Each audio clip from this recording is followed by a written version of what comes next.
ibox ama-condom. Ngiyakubona lokho lifunani la endlini. Khona uzowasebenzisa so that we can have safe sex.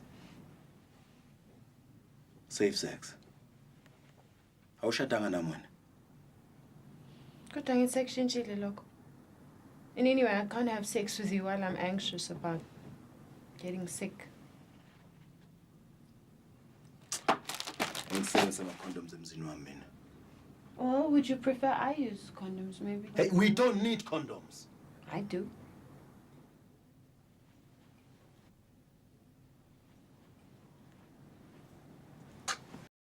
Hello, hi, I hope you're good. I hope you have been good. So, today I want us to talk about educational entertainment, aka edutainment, and I want to talk about three shows that are exemplar shows of South Africa's peak edutainment era.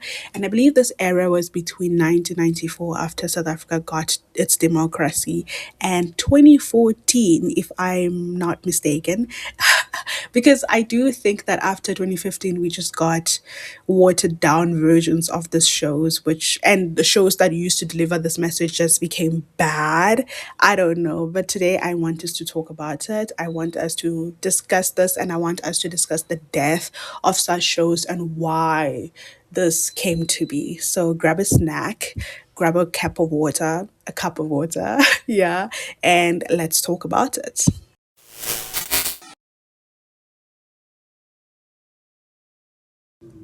First things first, let us talk about what edutainment is. Edutainment is a combination of education and entertainment designed to teach content in a fun and engaging way. This is done with the understanding that successful learning is most likely to occur when people are thoroughly engaged and motivated. There was a time, not even that long ago, when TV tried to teach us something real. Not in a preachy, here's the moral of the story kind of way, but through characters we cared about. Instead of lecturing us about the dangers of HIV, for example, we followed someone like, let's say, Lirato, who happened to be living with HIV and figuring life out one mistake at a time. When she stumbled, we learned with her. When she grew, we grew too. These shows were honest, human, and emotionally rich. They didn't treat issues like HIV as a public service announcement. They treated them as a part of life. There was a moment in television history when stories wanted to make us better, to teach us, challenge us, maybe even save lives. Now, TV mostly just wants us to keep watching. The era of primetime storytelling with purpose has been replaced by a flood of escapist content, algorithm friendly plot twists, and endless content churn. So Soul City was launched in the 1990s, I believe 1994, but I cannot be too sure. And it was produced by the Soul City Institute for Health and Development Communication. Soul City was a South African television series that aimed to tackle some of the pressing issues in the country as well as the broader region, including mother and child health care, HIV and AIDS prevention and care. We had substances abuse, education, violence against women and girls, disability access, teenage sexual health and rights, financial literacy, as well as active citizenship. So it was a lot. There was a plethora of lessons that were woven into the storytelling of Soul City. The series was grounded in the social learning theory. It is the idea that people learn new behaviors and norms by observing others, especially relatable role models. Each season was meticulously researched with storylines crafted, and through drama, Soul City presented complex social challenges in ways that audiences could emotionally engage and reflect upon, because we were watching someone's story. It was not lectured to us, but rather we were following these communities and the members of the communities and what they were living with. Right, so it was not like that. This evidence based approach ensured that education did not feel like instruction, see, but rather emerged naturally through characters and narratives that mirrored everyday life. What made Soul City revolutionary, in my opinion, was its commitment to reach audiences on multiple levels. Back then, the television drama was also supported by like radio serials in all 11 official languages. We had 11 languages, but now we have 12 official languages because sign language is also an official language. Booklets were distributed in clinics, I think schools as well, if I'm not mistaken, newspapers, and partnerships with NGOs, helplines, as well as government departments. So it was a lot. 2 decades later, now, the series' disappearance marks more than an end of a beloved show. It was really beloved. It signals a decline of an era when education sought to educate, rather, sorry, when television sought to educate as much as entertain. Soul City proved that popular media could change minds, inspire action, and even influence policy. Its legacy lingers in the public health messages it helped normalize.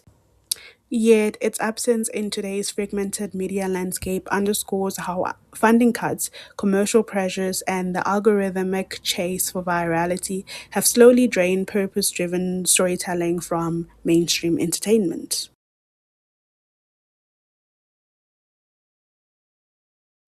I should have prefaced this video by saying that all the shows that I'll be discussing today, by the time that they were airing, they came out, they were very age inappropriate for me. I couldn't watch them. But this one, Intersections, was one that my mom was not willing to negotiate anything on. She did not want to hear any, oh, I could learn something from it. She was like, go to sleep right now. But yeah, fair. But Intersections reframed HIV education by turning epidemiology into storytelling. Each episode followed a different character while revealing how that person's sexual relationships linked to others, gradually mapping the web through which HIV travels. The series was explicitly designed as entertainment education. It drew on formative research about local drivers of the epidemic and used drama to balance fear with actionable efficacy messages like testing, partner communication, and care. One thing that you realize watching this series is that these people could have simply solved their issues with communicating. They could have just communicated with each other honestly, but they didn't want to. I don't know how many times while watching this for the research I kept shouting, tell her, tell him, now. But no. But nonetheless, educationally, the series drew on principles of entertainment education and social behavior change communication. Developed in collaboration with the John Hopkins Health and Education in South Africa, Intersections was grounded in extensive formative research on audience attitudes towards HIV, gender dynamics, and disclosure. It aimed to shift behavior not through moralizing, but through emotional storytelling that encouraged self reflection and dialogue. Evaluations published by the Communication Initiative and Health Communication Capacity Collaborative found that viewers reported increased HIV testing, greater understanding of transmissions, and more willingness to discuss sexual health with partners and peers. And this is the thing about such series. They were so good with like connecting to the audience. With even before we watch the shows, there's so much research that goes behind making episodes. I remember when I was researching it, I was surprised by the many studies that were released and evaluations that were published on these shows. So it's like, nice. The key factor with impact was found to be the final 1 hour docudrama in which Mr. V, the virus, narrates a hour-long episode combining elements of the dramatic thriller with educational content. Not only was their approach found to be unique and fresh, but the narration was set to impact their sensibilities, leaving participants shocked, surprised, and afraid when they found out who the storyteller actually was. This episode evidently became a talking point for days and months that followed in social networking spaces and interpersonal conversations. The evaluation attributes this episode to deepening the internalization of the messages and to some of the self-protective, and health enhancing actions. It used storytelling to map the sexual network of South Africans, showing how one person's choices ripple through entire communities. Intersections didn't lecture its audience, it seduced them into understanding. It asked, what if your life, your choices, and your health were all linked to strangers you've never met? Ubuyile futhi? Eya sister, Matron. eya matron. Yini? Icrime iphelile, infection ibuyile. Khuluma ntombazana. Eya sister, eya matron. Akutsiba uriketseng. Hey, ngabe ucabange ngaloko ngaphambi kokuthi uvulele zonke izesheli zakho imlenze.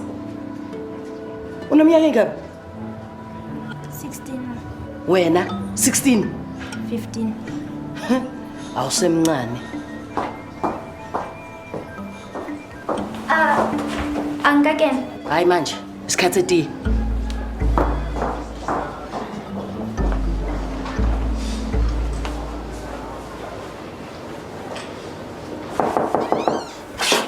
No batla go mpona. Ngena nesiyo ukulunguza. Yini lokho?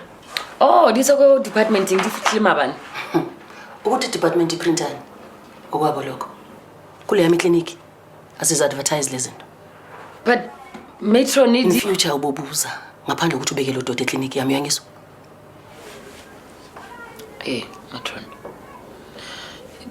Di condom tsone? Uma bewacela. Asikho isidingo sokuthi bagqugquzele. Matron, she said, Ngabe khona ufuna ukusho? ngwanyana ka fantle ene. Usho la nondindo wesikole. Khuluma ntombazana. You embarrassed her. Ngempela. Ngikwenzile. Akwasiyama, matron. Ngempela kulunganga. Ethi ngitshela ukuthi yini ngalunganga. Uneminyaka engakanani usebenza la clinic? 1 or 2 years? 2 years. Ngicabanga ukuthi 2 years ningabi. Futhi ungangaboni ukuthi kwenzakalani la. Noma impumputhe. No, matron. Kunomshaya bhuqa nesilanga phandle. Ingane zethu ziyafa. Ngobani? Ngabe ziyajeziswa ngoba zibona indlela. Ethi ngiqeda ukukhuluma. Ngiphila impilo yami yonke ngiphila nalabantu. Sikhulume. Kodwa yike into abayicabangayo. Ngaphandle ukuthi bayicabangele bona bodwa. Iyodwa vo. Ilanguage abayaziyo. Yazini? Ihlazo. Manje uma ngiyihlazile lento madlazana. Ufuna ngixolise? Cha. Uyabona ukuhlambalaza kwami. Kuba usizo ukushintsha impilo yakhe. Usungahamba manje ushawa 11.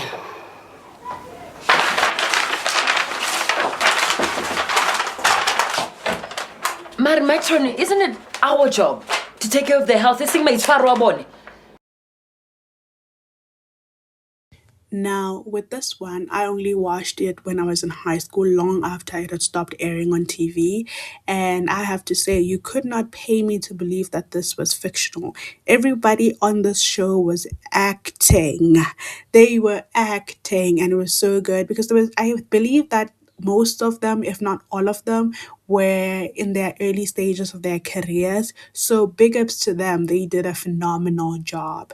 So Yizo Yizo, that's the name of the series, was commissioned by the South African Broadcasting Corporation, SABC, in partnership with the Department of Education as part of the Culture of Learning, Teaching and Service campaign that was aimed at confronting the deteriorating conditions in township schools and stimulating renewed commitment to learning, teaching, and service.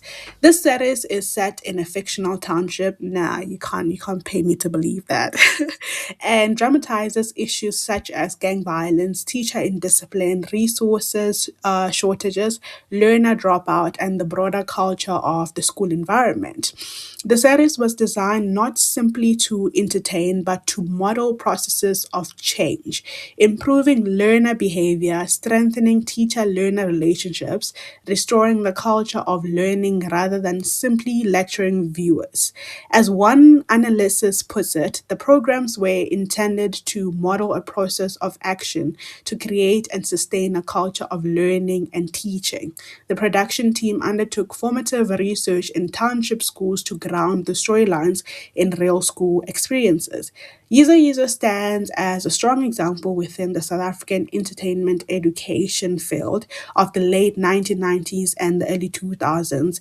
It traversed the boundary between didactic, educational programming, and mainstream drama, using realistic voices, vernacular languages, gritty storylines, and popular culture aesthetics to engage the youth. Its alignment with national education policy and its attempt to model positive behaviors in a realistic school setting gave it both legitimacy and reach. Yet the mixed evidence of behavioral change highlight the inherent challenge of educational entertainment, capturing audiences while ensuring storylines model positive change, not simply reflect dysfunction. To put it simply, there were criticism around the portrayal of violence in the show and whether it may be glorifying negative behavior, which I have to say, in my own opinion, I don't think it was glorifying negative behavior, but rather it's part and parcel of that not lecturing the public, but weaving it into character storylines. So, finally, let us touch on the death of educational entertainment and what is causing it. I found like a list of four things that I really would like to talk about. But also, I would like to preface this by saying that I believe that when we are talking about the death or the end of something that we really loved, for instance, educational entertainment, we disregard or we underestimate our own contribution to that demise. Because one thing or two things that I found to be really, at the top of the death of educational entertainment are market pressures. When commercial broadcasters are moving away and they are moving towards ratings driven and short attention content, that's us. They are looking for what we want to watch and they're like, oh, this is what they're watching, so we are going to replicate this. So it's just a cycle that never ends. As long as we keep entertaining this short attention content, that's what the market is going to produce. And also streaming culture, where we have algorithms that are favoring virality, they're favoring bingeability over moral or social engagement. Again, it's us. It's what we are binging, what we are making go viral that they are looking for, and they're just going to keep producing what they think we want. Because is it what they think we want or is it what we want? Because we are showing them this is what we're watching, we're showing them this is what we consider to be good, and that's what they're going to keep reproducing. Anywho, another thing that contributes to the death of educational entertainment is the funding collapse. While I was talking about the shows that I was talking about, you could hear me talk about this was in partnership, in collaboration with this department, with this NGO. So funding collapse in edutainment, edutainment was often grant funded by NGOs, by departments, by public health organizations. And when those partnerships dried up, the shows had to end because that was the only funding they got. Seeing. And the last thing is audience fatigue. Again, it circles back to us. As social media and influencers took over quote unquote education, audiences may have stopped expecting it from TV. I don't know when last I watched TV like real TV and not just streaming.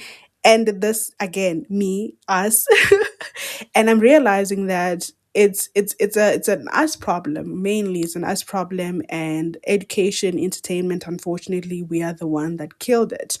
Once we learned about love, consent, and responsibility through characters on SABC at 8 p.m., but now we are scrolling through TikTok threads and story times that vanish within 24 hours. Is it even 24 hours? Because once you watch a story time, it's like ended in 10 minutes and you're like, oh, on to the next. Did you even grasp what that person is saying? Did you learn anything from that? Or is it just vibes? I don't know. And I don't want to sound preachy, but I just don't know how to end it. I don't know how to end this video. But nonetheless, educational entertainment once created shared moral and social vocabulary. While millions of us were watching the same story and talked about it the next day, discussing it at work, at school, in public transport, now that collective learning moment is gone. Intersections was more than TV. It was a mirror that was held up to a nation rather, and we all looked together because none of these characters were perfect, and I do believe that in them we could see parts of ourselves. Please do excuse my rambling. As I said before, I don't know how to end this video. I still don't. But if you want to watch Intersections and Soul City as well as Yizo Yizo, there are some episodes that are available on YouTube. I think you can go watch it. Or on the SABC app, I do believe that they have an archive of episodes over there. But nonetheless, I really enjoyed making this video. I really enjoyed watching all these shows. It was really nostalgic, but I really got to see what we lost. We lost good acting, we lost good storylines, we lost social engagement, we lost impact. But nonetheless, I will catch you on the next one, and I hope you like, I hope you subscribe, and I hope you engage, because I like that. I would really like that so much. But nonetheless, thank you so much for watching, and if you made it to the end of the video, have yourself a lovely day, a lovely evening, whatever time it is over there. Bye.